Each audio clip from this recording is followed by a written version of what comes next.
जवाकुसुमशङ्काशं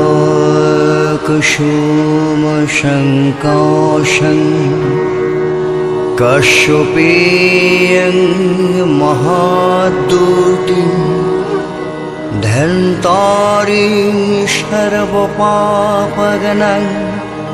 प्रणतोऽस्मि दिवाकरम्। ॐ जवाकुसुमशङ्काशं कश्यपेयं महाद्युतिं धन्तारिं सर्वपापगनं प्रणतोऽस्मि दिवाकरम्। ॐ जवाकुसुमशङ्काशं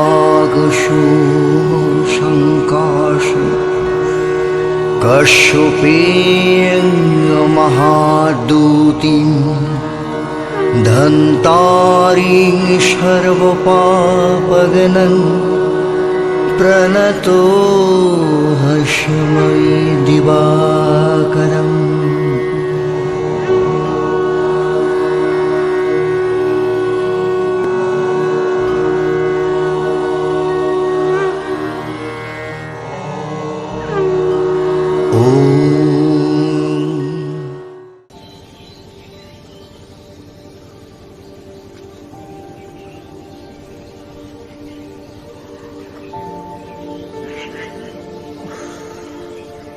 সন্ধে হতে চললো, মেয়েটা তো এখনো বাড়ি ফিরল না।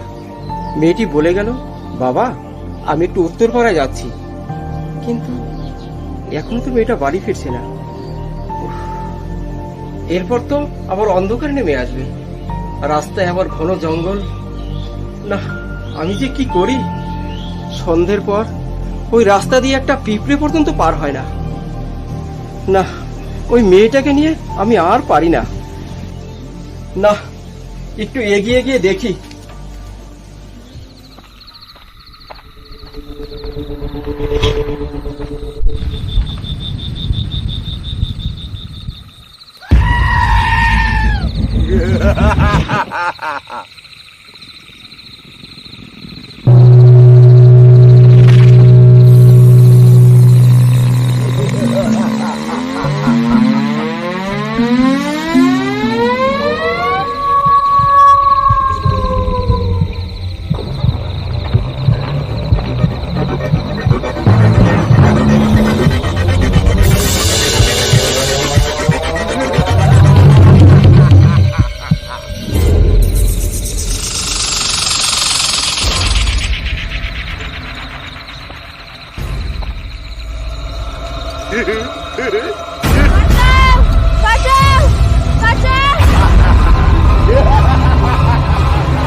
কোথায় মা তুই?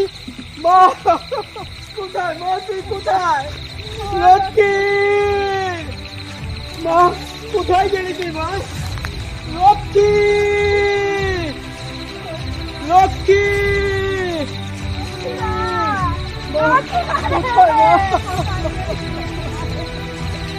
কোথায়? মা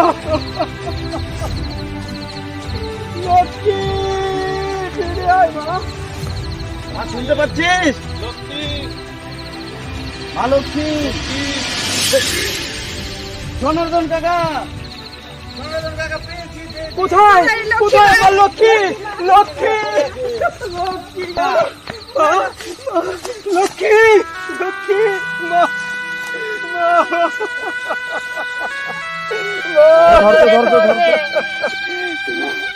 আমার লক্ষ্মীকে ধর।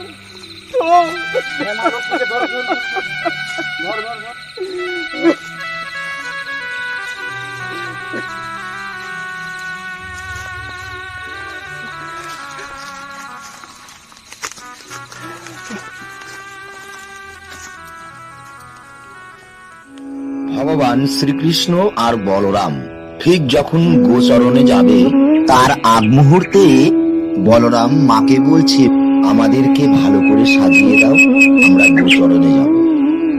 সঙ্গে কে যাবি? রাখাল বৎস। মাকে সাজিয়ে দেওয়ার জন্য বলছি। মায়ের কাছে মা ভালো করে সাজিয়ে দিচ্ছে, গোচরণে যাওয়ার জন্য প্রস্তুত করে দিচ্ছে। এবার বনে বনে যখন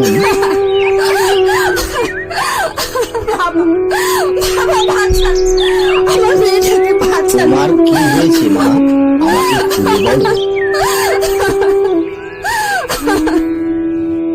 আর বলবেন না বাবা, কাল বিকেলে একটু উত্তরপাড়াতে গিয়েছিল কাজে, তারপর থেকে ও আর বাড়িতে ফেরেনি। আমরা অনেক খোঁজাখুঁজি করে রাতে ওকে পেয়েছি, তাও সে ছিল আবার অচৈতন্য অবস্থায়। আপনি একে ভালো করে দেখুন বাবা, কথাও বলছে না, কাউকে চিনতেও পারছে না। বস মা, এখানে বস। একটু এগিয়ে এসো তো মা, আমার দিকে এসো। ওর তো মা, চল বাবার কাছে চল।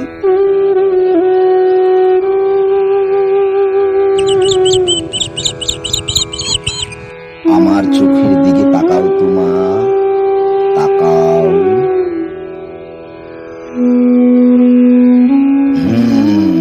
বুঝতে পেরেছি।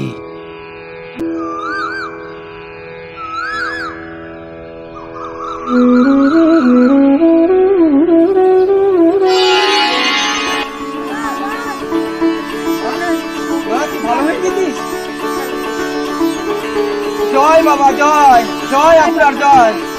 আমার জয় দিতে হবে না বাবা, তোমার মেয়ের দেহটা শুধু অপবিত্রই হয়েছিল, ও এখন সম্পূর্ণ পবিত্রতা লাভ করেছে।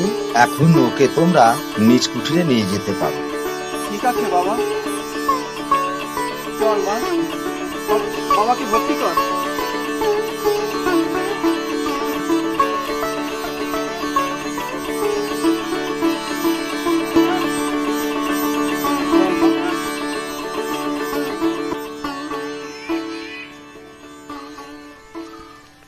দাঁড়াও জনার্দন। বাধা দিলে কেন বাবা? বাবা, সামান্য এই পুষ্কুনির জল আপনি এই মেয়েটির গায়ে ছিটিয়ে দিলেন, আর সে অপবিত্র থেকে পবিত্র হয়ে গেল। এটা আমরা ব্রাহ্মণ সমাজ মেনে নিতে পারছি না বাবা। এটা কিভাবে সম্ভব? তাছাড়া তো দেখছি আপনি যা করছেন, গোটা ব্রাহ্মণ সমাজের তো অপমান করছেন। এটা মেনে নিতে পারছি না। কি ভাই, কি বলছি? হ্যাঁ হ্যাঁ ভাই, এটাই তো, আমাদের ব্রাহ্মণ সমাজটা পুরোটাই নষ্ট করে দিচ্ছে। আমরা সেটা মেনে নিতে পারছি না বাবা। ওকে আমরা ব্রাহ্মণ সমাজে মেনে নিতে পারছি না। জনার্দন, আমরা তোমাকে এক ঘরে করব। আর এই বাবার কথা শুনে তুমি তোমার মেয়েকে পবিত্র মনে করে আনন্দে নিয়ে যাচ্ছ। দেখি তোমার সমাজে কিভাবে ঠাঁই হয়, তুমি কি করে জল পাও। আমরা ব্রাহ্মণ সমাজ তোমাকে দেখে নিব। চল ভাই। ভাই সব রাগ করছো কেন? এদিকে এসো, দুটো কথা বলি, এসো। আরে ভাই, কি আর শুনবো, কি আর শুনবো? আপনি তো আমার ব্রাহ্মণ সমাজকে পুরো নিচু করে দিলেন। উত্তেজিত মানুষের সর্বনাশাকে সৃষ্টি করে। শান্ত হয়ে বসো, দুটো কথা বলি। কি আর শুনবো, কি আর বলবো? বস ভাই, দেখি কি বলে। বলেন। জনার্দন, তোমরাও বসো বাবা।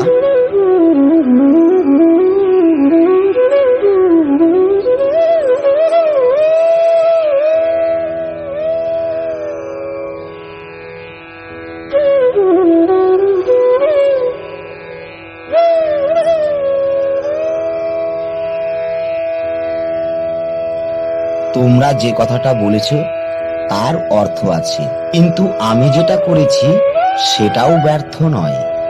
তোমরা যাকে আজ সামান্য পুষ্কুনির জল বলে তিরস্কার করলে, পবিত্রতা বলে অস্বীকার করলে, আজ শোনাবো সেই কুঞ্জকুণ্ডের ইতি কথা। কি বলে বলেন। হ্যাঁ, আপনার সেই ইতি কথা আমরাও শুনতে চাই। কি ভাই, কি বলি? হ্যাঁ বলুন। তাহলে শোনো বাবা, বিশ্ব ব্রহ্মাণ্ডে বিভিন্ন দেশে যতগুলো প্রথা ছিল তার মধ্যে উল্লেখযোগ্য প্রথা হচ্ছে সতীদাহ প্রথা। এটা ছিল সব থেকে অমানবিক, সবচেয়ে নির্মম প্রথা ছিল এই সতীদাহ প্রথা। তৎকালীন সময় কিছু কুচক্রী ব্রাহ্মণ আর এই সমাজসেবিকরা তাদের এই বর্বরতার সমস্ত সীমা লঙ্ঘন করে ফেলেছিল। দেখুন, মায়েরা বাড়িতে রন্ধনের সময় অনেক সময় গরম তেল তাদের গায়ে এসে ছিটে পড়ে। সেই কষ্টটাকে তারা তখন নীরবে সহ্য করে। এই নীরবতাকে হাতিয়ার করে তাদেরকে মৃত স্বামীর চিতায় ঠেলে দেওয়া হতো। আচ্ছা আচ্ছা, সেটা তো বুঝলাম, তারপর কি হলো? সেই জ্বলন্ত চিতায় আর্তনাদকে চাপা দেওয়ার জন্য চিতার চারিপাশে বাজানো হতো ঢাক, ঢোল, কাসর, শঙ্খ, উলুধ্বনি, তার সঙ্গে করতালি, যাতে ওই সতীর আর্তনাদ কেউ যেন শুনতে না পায়। আচ্ছা আচ্ছা, সেটা তো বুঝলাম, তাহলে এই নিষ্ঠুর প্রথা কি করে আসলো? সময়টা ছিল অষ্টদশ শতকের শেষ ভাগ। ঝোড় জঙ্গলে ভরা, মাঝে মধ্যে শোনা যেত গঙ্গার ওই পার থেকে ঢাক, ঢোল, কাসরের বাজনার শব্দ। সেই বাজনার শব্দই বুঝিয়ে দিত যে কোনো অল্প বয়সী মেয়ে সতী হতে চলেছে।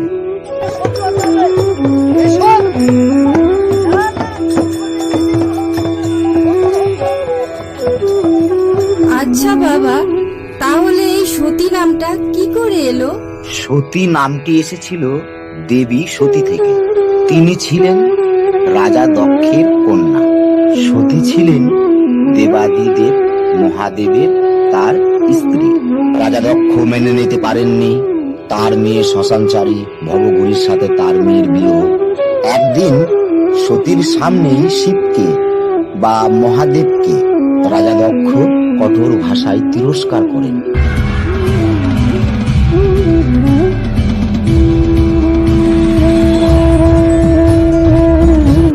ও, বুঝতে পেরেছি, তাহলে কি এই সতীদাহ প্রথা দেবের দেব মহাদেবের স্ত্রী সতীর থেকে এসেছিল?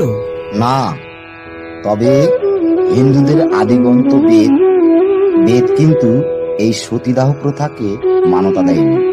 আবার অথর্ব বেদ এখানে আবার বলে গেছে বিধবাদের পুনরায় বিবাহ দেওয়ার বিধান দিয়েছেন।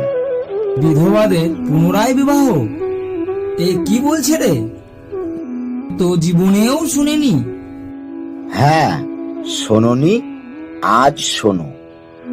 প্রাচীন কালে দেখা যায় অনেক রানী তার রাজার মৃত্যুর পর তারা নিজেকে তাদের নিজের স্বামীর চিতায় নিজের দেহকে আহুতি দিয়েছেন। সেই থেকে এই সতীদাহ প্রথা ভারতের উত্তর ভারত থেকে বিস্তার লাভ করে। যখন উত্তর ভারতে আফগানিরা বা অন্যান্য দেশের জনজাতিরা আক্রমণ করত, যখন দেখত উত্তর ভারতের রাজারা যখন দেখত হার নিশ্চিত, তখন রাজা, রানী এবং রাজ্যের নরনারীরা সকলে মিলে আগুনের কুণ্ডে তারা ঝাঁপ দিয়ে তাদের সম্মান রক্ষা করত। বুঝলাম এখন ব্যাপারটা। কিন্তু ইতিহাস ঘাটলে দেখা যায় সতীদাহ প্রথা এখানেও কিন্তু শুরু হয়নি।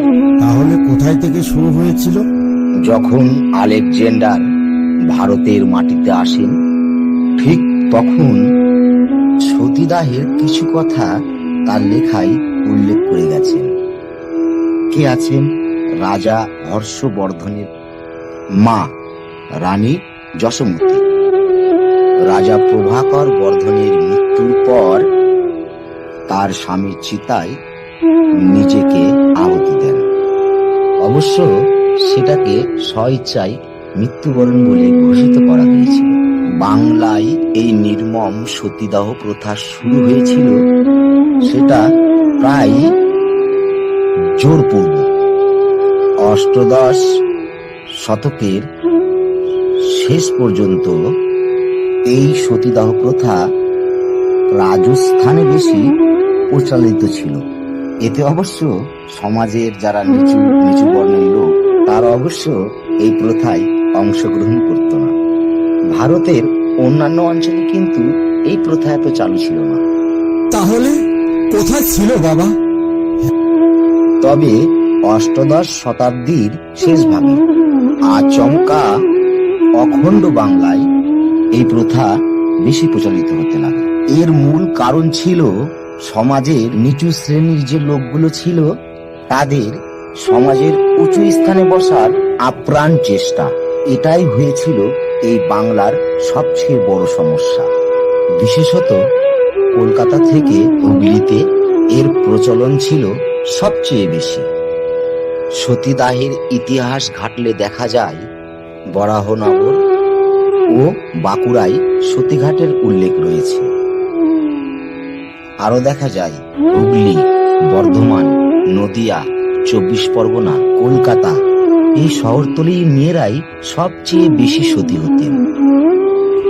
আচ্ছা আচ্ছা আচ্ছা, তারপর খুব কম বয়সী মেয়েরাই স্বামীর চিতার দিকে এগিয়ে যেতেন। আবার কেউ কেউ চিৎকার করে কাঁদত বাঁচার জন্য। আবার কেউ নিজের ইচ্ছাতেই স্বামীর চিতায় নিজেকে উৎসর্গ করত। সমাজচিত দর্পণে প্রকাশিত পরিসংখ্যা অনুযায়ী ভারতবর্ষে সতীদাহের কথা উল্লেখ করা হয়েছে। 1815 সালে সতীদাহ হয়েছিল 380টি। 1816 সালে সতীদাহ হয়েছিল 442টি। আর 1817 সালে সতীদাহ হয়েছিল 696টি। এইসব সতীদের বয়স কিন্তু 15 থেকে 20 মধ্যে। এর চেয়েও অল্প বয়সী মেয়েরাও কিন্তু সতী হয়েছিল। 1815 সাল থেকে 1828 সাল পর্যন্ত কেবলমাত্র অবিভক্ত বাংলায় 8139টি সতীদাহ হয়েছিল। এই প্রথা তৎকালীন সময় কুচক্রী ব্রাহ্মণ আর ওই সমাজপতিদের মাধ্যমে এই প্রথা বেশি প্রচলিত হয়েছিল।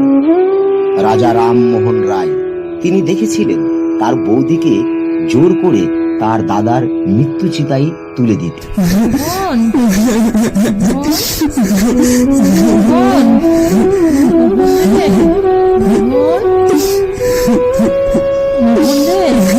তাকা একবার বাবা, দেখ ফিরে তাকা একবার।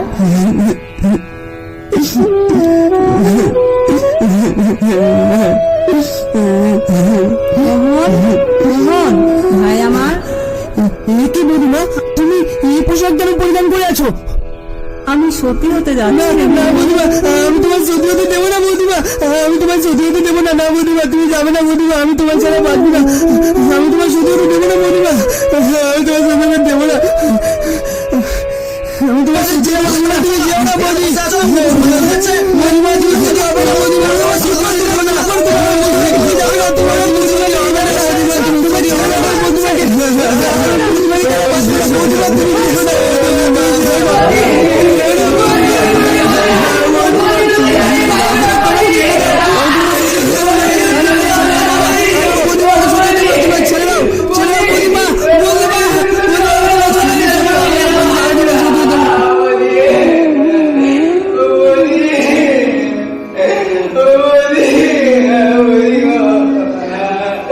আমি তোমাকে সত্যি হতে দেবো না, আমাকে ছেড়ে দাও তোমরা, তোমরা আমাকে ছেড়ে দাও। আমি মন্দিরে যাবো,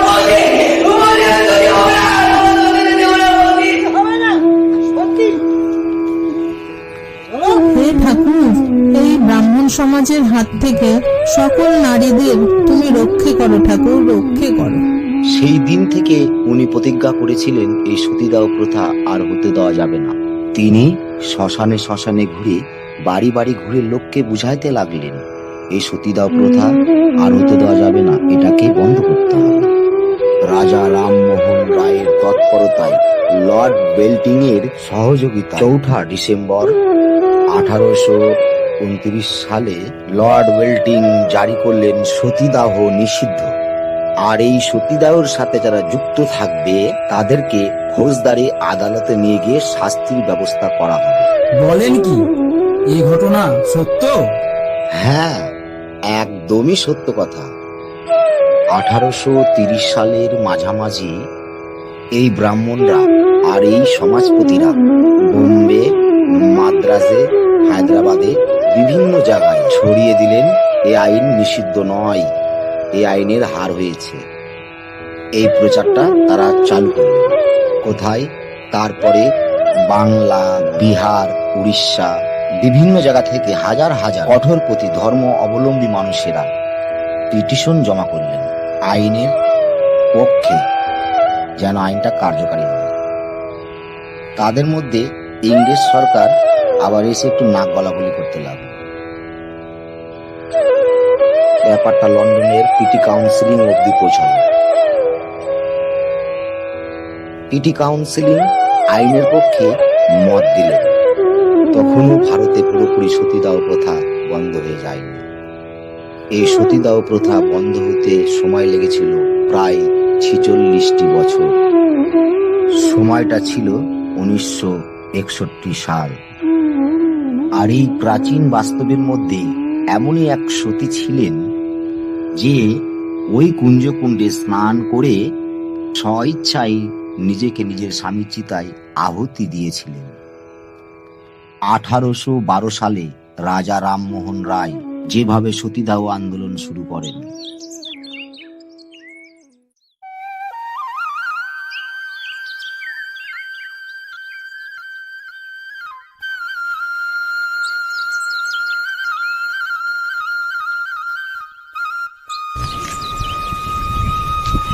আরে সমাজপতি মশাই যে, আমি তো আপনার কাছেই যাচ্ছিলাম। আমার কাছে?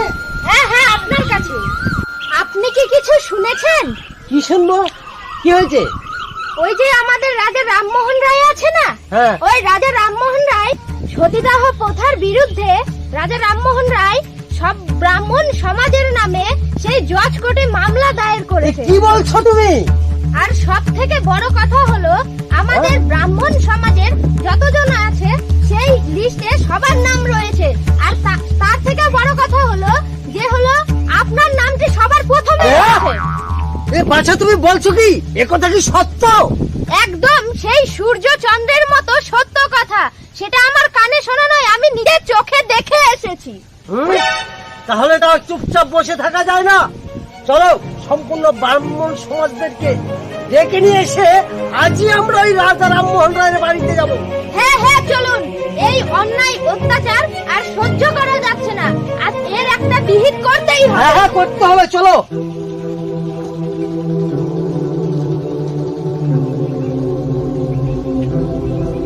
রাজামশাই, একবার বাইরে বেরিয়ে আসুন তো।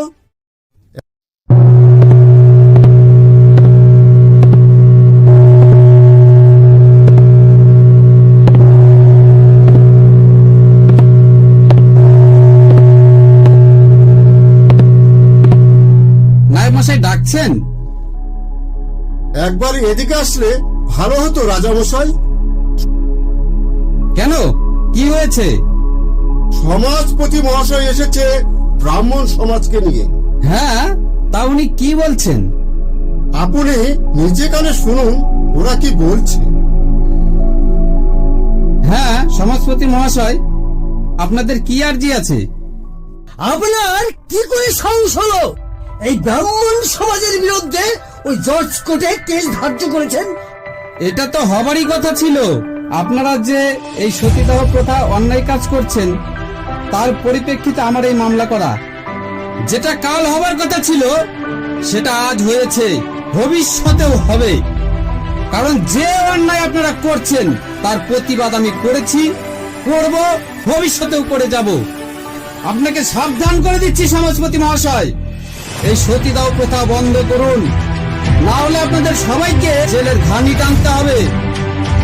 আপনার কি করে এত বড় সাহস হলো রাজামশাই? তুই জজ কোর্টে এই ব্রাহ্মণদের বিরুদ্ধে নামিস?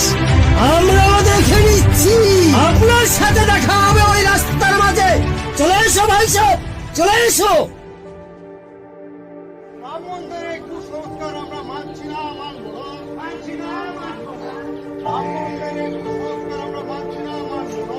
মানছি না, মানব না। সতীদাহ প্রথা বন্ধ হোক, বন্ধ হোক, বন্ধ হোক, বন্ধ হোক। সতীদাহ প্রথা বন্ধ হোক, বন্ধ হোক, বন্ধ হোক।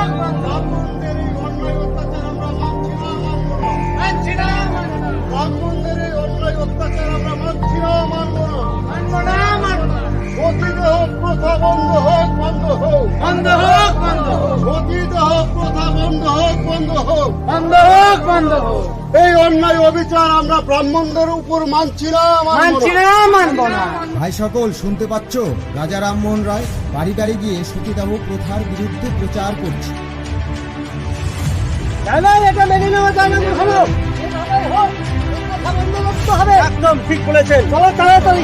ব্রাহ্মণদের এই কুসংস্কার আমরা মানছি না, মানবো না। মানছি না, মানবো না। সমস্ত এরিয়ার ব্রাহ্মণ যারা রয়েছেন তাদের পুরোপুরি সাবধান।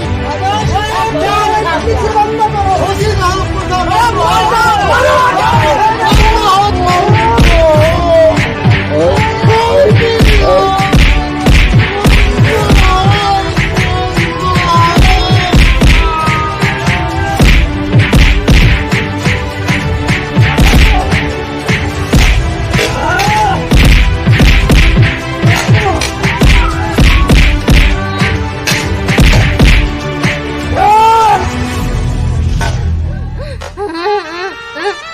এ কি হলো?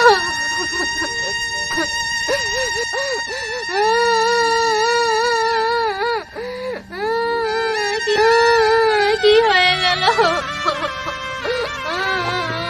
মা সাবিত্রী, যা হবার তা হয়ে গেছে, আর কেঁদে কি হবে? নায়েব মশাই এই মহামিত্রী সংগ্রামে নিজের জীবন বলিদান দিয়েছে। সাবিত্রী মা, এখন তো কাজ তোমাকেই করতে হবে।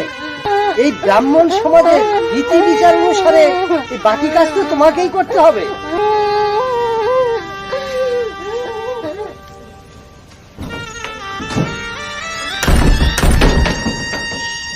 একই মা, তুমি এই মুখের উপরে দরজা বন্ধ করে দিলে? তুমি কি তাহলে এই ব্রাহ্মণ সমাজের রীতি বিচারকে অসম্মান করছো বা অস্বীকার করছো? বেলা প্রায় ডুবি ডুবি, তুমি তাড়াতাড়ি বাইরে বেরিয়ে এসো মা। এই নায়েব মশাইকে ওই মহাশ্মশানে নিয়ে যেতে হবে। আমি গলা ফাটিয়ে চিৎকার করছি, তুমি তো আমার টাকে সাড়া দিচ্ছ না। এখনো সময় আছে, বলছি বেরিয়ে এসো, বেরিয়ে এসো ঘর থেকে, বেরিয়ে এসো। ঘোর অন্যায়, ঘোর অন্যায়। এই অন্যায় কিছুতেই মেনে নেওয়া যায় না। হ্যাঁ, সমস্ত ব্রাহ্মণ সমাজকে তুমি অপমান করছো। আমি শেষবারের মতো বলছি, তুমি বেরিয়ে আস।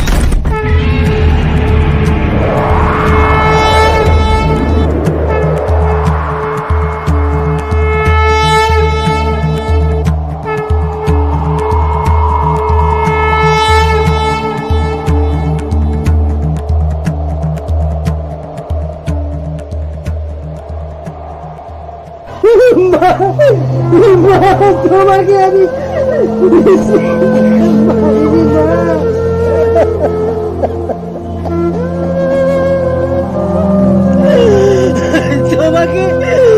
তোমাকে আমি চিনতে পারিনি মা। আমি তোমাকে না জেনে অনেক কটু কথা বলেছি মা। তুমি আমাকে ক্ষমা করো মা, তুমি আমাকে ক্ষমা করো।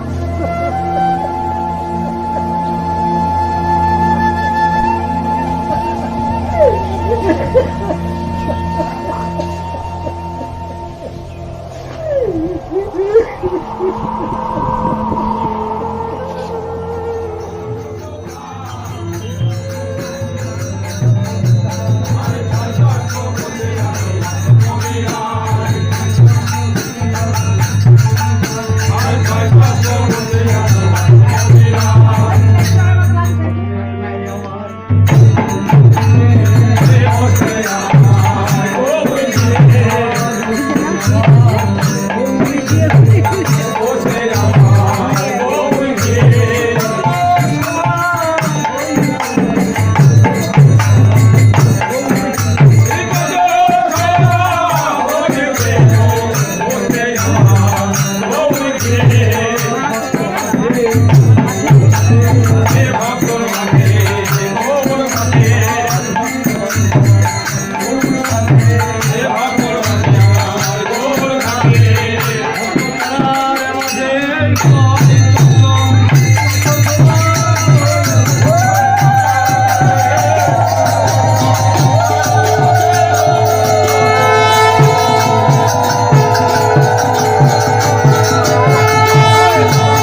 सोमशङ्काशं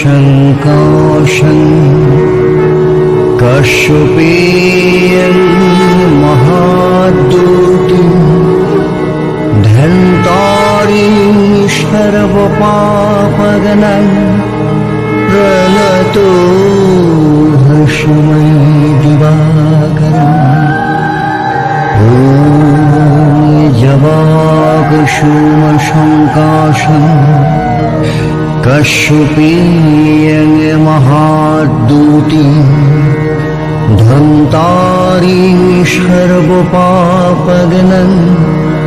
प्रणतो हर्षमय दिवाकरम् जवाकुसुमशङ्काशं कश्यपेयं महाद्युतिं धन्तारिं सर्वपापगणं प्रणतो हर्षमय दिवाकरम्।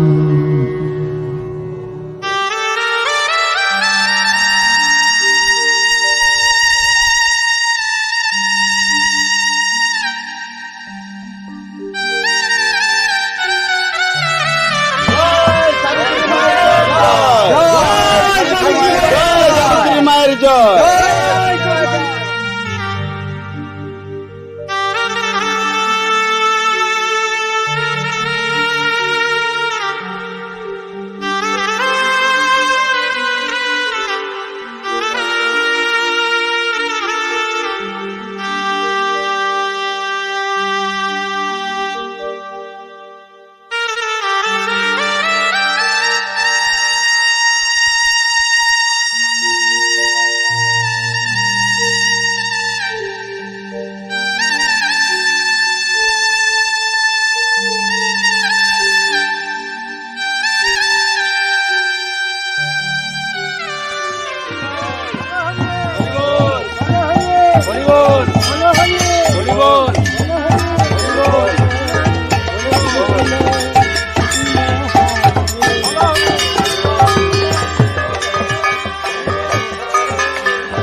Ah!